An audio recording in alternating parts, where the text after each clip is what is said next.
വധശിക്ഷയെപ്പറ്റി അറിഞ്ഞപ്പോഴത്തേക്കും ഞാൻ മനസ്സുകൊണ്ട് മരിക്കാൻ തയ്യാറായ മനുഷ്യനാണ്.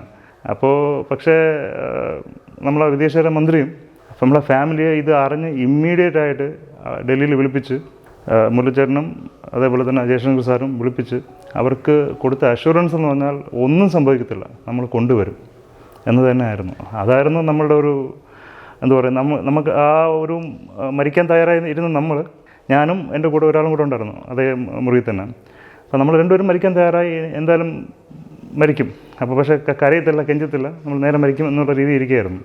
അപ്പോൾ അവിടെ റീഅഷുറൻസ് കിട്ടിയപ്പോഴത്തേക്കും ഫാമിലി അടുത്ത് ഫോൺ കോൾ വന്നപ്പോഴേ അവർ പറഞ്ഞു, പേടിക്കണ്ട, നമുക്കൊരു സംശയമില്ല, നിങ്ങൾ തിരിച്ചു വരും, നമ്മുടെ സർക്കാർ പറഞ്ഞിട്ടുണ്ട്.